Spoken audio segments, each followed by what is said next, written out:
Bom dia, tudo bem com vocês? Vamos a mais um vídeo do nosso canal aqui, TecnoRocks. Vamos falar agora sobre uma coisa muito importante. Vamos começar nossa sessão, né? Começando com isso. O enforcado.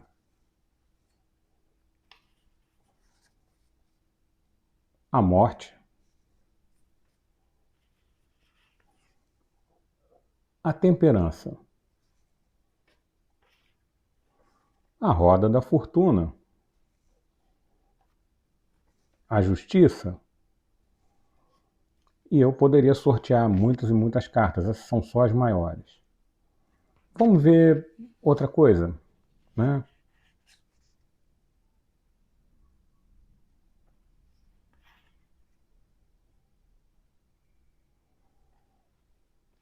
São cartas também.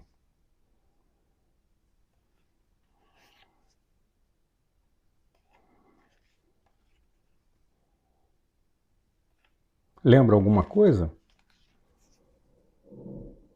Lembra, né? Pois é, cartas, como as outras. Qual é a diferença entre esses dois conjuntos de cartas? Esses aqui são as cartas do tarô, tá? Elas são utilizadas para prever a sorte com base no acaso. Você sorteia as cartas ao acaso e aí a ordem e as figuras que aparecem, existe uma lógica por trás disso, determina o seu destino. Você pode não acreditar que o acaso vai escolher o seu destino, mas existe uma lógica nessas cartas, né? Existe. Existe um objetivo. E isso aqui? Me desculpem, isso é a maior excrescência que já inventaram. Isso é um baralho de Playing Poker. Tem muitas variações, tem variação com tamanho de camisa, tem muitas ideias mirabolantes em torno desses números aqui. A verdade é, essas cartas têm significado. Essas cartas não significam absolutamente nada. Nada. Mas são usadas para três coisas em projetos de software. Elas medem o tamanho, elas medem o esforço e elas medem a velocidade.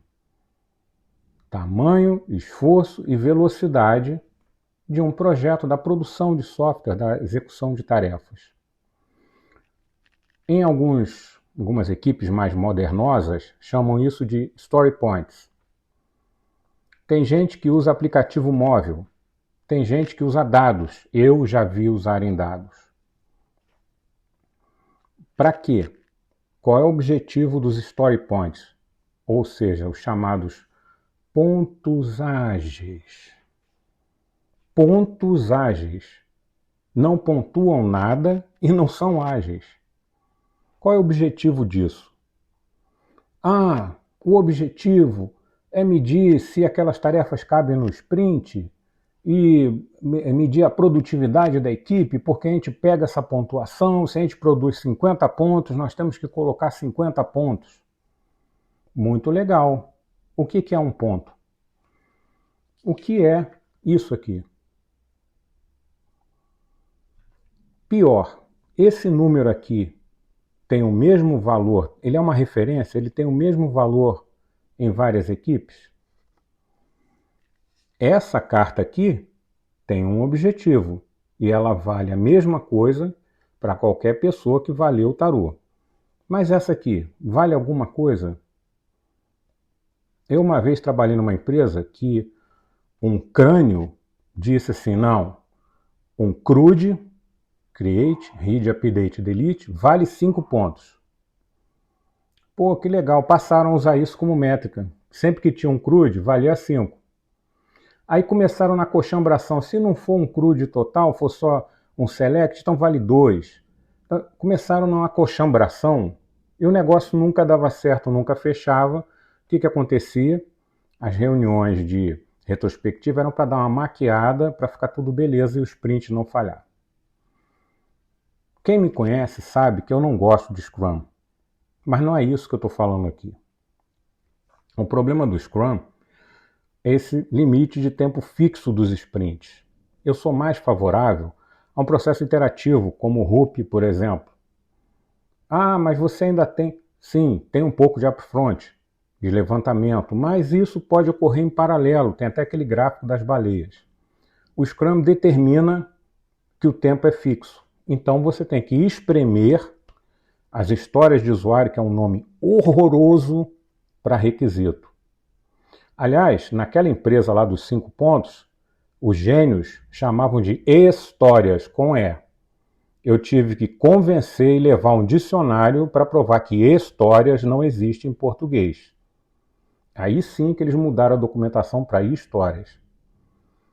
Depois passaram a querer tirar minha pele, mas tudo bem, ok. Vamos lá. Quando você tem um sprint, um tamanho fixo de tempo, você precisa estimar muito bem o que vai caber dentro daquele intervalo de tempo. Se você estimar errado, duas coisas vão acontecer. Ou você vai terminar o sprint e não vai entregar, ou você vai terminar as tarefas antes de terminar o sprint e o pessoal vai ficar inventando coisa para fazer. Sim, isso é um problema do Scrum, problema de tamanho fixo. Ele requer que você estime muito bem, porque você tem que manter um ritmo de produtividade constante. Isso está no Manifesto Ágil. Tá? A ideia do ágil é isso, manter uma produtividade constante. Para isso, você precisa saber estimar o seu trabalho. Vamos voltar aqui ao Poker Planning, ou Planning Poker. Planning Poker, a ideia em si não é ruim, tá? A ideia em si teve uma história quando isso surgiu. O Planning Poker surgiu como uma alternativa para eliminar o viés na estimativa das pessoas. Só isso. Por exemplo, quando você tinha uma equipe muito coesa, conhecia muito bem o domínio, são domain experts, e conhecem muito bem a aplicação, sabem da manutenção da aplicação. E você pergunta, pô, quanto tempo vai levar isso? Isso é uma tarefa de quantos dias? As pessoas podem ter viés na cabeça delas, escuta o que o primeiro falou, já é influenciado pelo primeiro e já fala contando o tempo do primeiro. Se o primeiro falar, isso aí vai demorar 5 dias. Mesmo que você ache que são 3 dias, você vai falar 5, porque o colega falou 5 dias. Isso é o que se chama viés. Outros tipos de viés. O medo, né, daquela tarefa, a insegurança técnica, o desconhecimento podem levar a vieses. Aí os caras tiveram essa brilhante ideia e usavam um baralho comum. Quando eu contar até 3, cada um vai baixar. Primeiro, cada um escolhe uma carta. Já tem que ficar com a carta na mão sem mostrar para ninguém. Então eu vou lá, eu vou escolher uma carta aqui, eu escolhi uma carta. Não mostra para ninguém. Fica com ela na mão. Quando eu contar 1, 2, 3 e já, todo mundo bota a carta na mesa. Pá! E aí a gente vai ver quais os números que mais se repetiram. Vamos supor que tenha sido o 5. A maioria das pessoas botou 5, eu botei 8. Ora, então basta ver por que eu botei 8. A gente pode estar trabalhando, eu posso estar com um viés em relação a isso. Aí eu explico o que eu acho e aí a gente pode fazer uma nova avaliação. Mas o primeiro é que conta, tá? Porque se a maioria das pessoas achou que é 5, provavelmente é 5. E esse número não significa nada, não é 5 dias, não é 5 minutos, não é 5 megas, não é nada disso, é um número 5. Por isso que muita gente usa tamanho de camisa, P, PP, P, L, XL, G, dá no mesmo, tá? Você sabe que 5 é menor que 8. Então se eu digo que é 8, isso provavelmente vai ser mais complexo do que isso aqui. E aí a gente pode tentar dar uma estimativa sem viés na cabeça das pessoas. Essa foi a ideia do Planning Poker. Eliminar o viés entre equipes que conhecem muito bem o que estão fazendo e podem estar sob influência. Para evitar, você acha que é quanto tempo? Eu acho que são 3 dias. Não, eu acho que são 5. Não, eu acho que são 8. Isso é o viés, porque um já escutou o que o outro falou. Quando você escolhe uma carta e baixa todo mundo ao mesmo tempo, não tem viés, você não escutou ninguém falar nada. Tanto é que a história é lida sem nenhum comentário e as pessoas são perguntadas, aí elas mostram a carta ao mesmo tempo. Uma ideia interessante, não é para estimativa, é para ver o sentimento dos desenvolvedores com relação àquela tarefa. Só isso. Quando houve o golpe de estado do Agile, eles jogaram fora todas as técnicas e metodologias que já existiam. A única técnica de medir tamanho de software que é academicamente comprovada e aceita chama-se pontos de função. Se você não conhece, bota lá pontos de função, análise de pontos de função. É a única, não existe outra. Contratos ainda são feitos com base em pontos de função. Mas ponto de função é acadêmico. Requer que você estude um pouco, requer que você conheça. Esta porcaria desgraçada aqui não requer nada. É chute. Apenas chute. Óbvio, esse movimento do ágil, muita gente que não é de TI, que não programa e não gosta de programar, aproveitou essa subjetividade toda para vir para a área de TI e ainda por cima mandar nas pessoas que realmente fazem, os desenvolvedores. E essas pessoas adoram subjetividade. Isso aqui é lindo, maravilhoso. Ó, tem até pausa para o café, né? Então, quando passaram a utilizar, pegaram fora de escopo essa questão do planning poker e passaram a usar para estimar tamanho da tarefa, né? Tamanho da tarefa, velocidade de execução da tarefa e o esforço necessário. Passaram a usar uma técnica que era apenas para obter estimativa sem viés, como uma métrica para 3 objetivos diferentes: esforço, tamanho e velocidade da equipe. Isso é certo? Óbvio que não. Como é que funciona o processo? O Scrum Master, ou qualquer um, pode ser qualquer pessoa, porque Scrum Master, para isso, não requer conhecimento nenhum. Lê a historinha bonitinha do usuário, e aí, vamos lá, gente, prepara a carta. Agora vamos lá, 1, 2, 3 e já. Tem gente que usa aplicação para isso, tem gente que usa o Gira para isso. Sinceramente. E tem casos que o próprio chefe da equipe vai lá e bota, são 5 pontos e acabou, são 10 pontos e acabou. E acabou. E não há comparação. Quando você usa isso para estimar uma história, para estimar esforço, velocidade e tamanho, porque a soma dos pontos vai dar o que você tem que implementar naquele sprint. E a sua velocidade é a média dos pontos que você andou implementando nos sprints anteriores. E isso também é uma métrica de tamanho, não é? Mas isso não tem fundamento nenhum. Nem aquela idiotice lá de dizer que um CRUD é 5. Todo CRUD vale 5? Tá, faz um CRUD aí, que é uma API usando GraphQL. Isso vale 5? É a mesma coisa que fazer um CRUD usando Postgre num aplicativo local em Python? Claro que não, gente. E a mesma coisa, 5 pontos são a mesma coisa para um sênior ou para um júnior? Né? E a produtividade? Então, você diz que um CRUD vale 5. Então, um júnior vai sentar e vai pegar aqueles 5 pontos, vai fazer em 12 dias. Um sênior vai pegar aquele mesmo CRUD e vai fazer em 2. Óbvio, você tem que levar em consideração os fatores de risco, que também incluem a produtividade da equipe. E se esse seu CRUD tiver uma dependência externa e a outra equipe está fazendo uma mudança lá e afetou o seu prazo? Você não está considerando o risco. Porque ágil não tem risco, né? Não é assim? Você já viu em algumas das cerimônias ter lá planejamento de risco, discussão de risco? Claro que não tem. Ágil é céu azul, céu de brigadeiro, né? Ágil é sempre lá a temperança, né? Ágil é sempre a temperança. Não tem a morte, não tem o enforcado, não tem essas coisas no ágil, né? Quem é agilista de verdade sabe que eu estou sendo irônico. Quem é pseudo-agilista vai se sentir ofendido.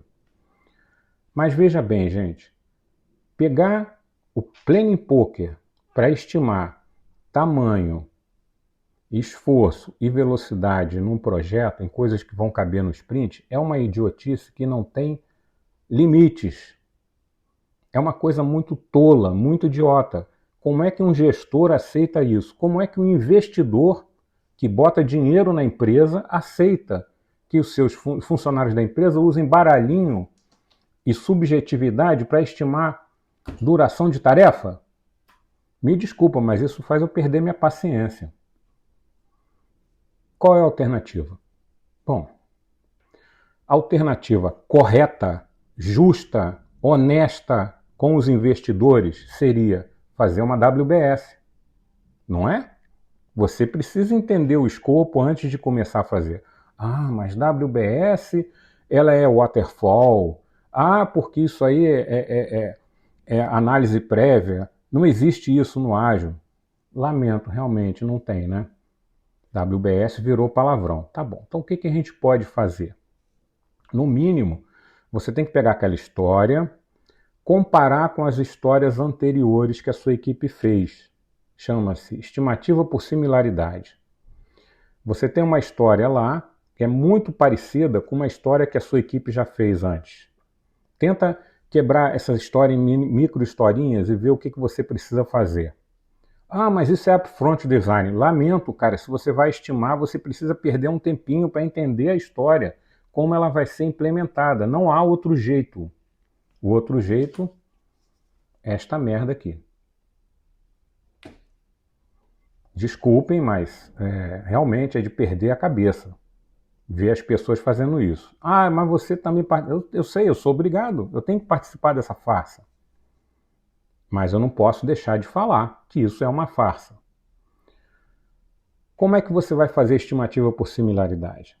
Pega a estimativa, pega quanto tempo durou implementações de histórias similares, não é dizer que um CRUD vale 5, tá? A história inteira. Começa a ver essas estimativas, quanto tempo a equipe levou, quem foi a pessoa que fez, era um sênior, não era, uma pessoa nova na equipe, não era. Faz uma tabelinha, tá?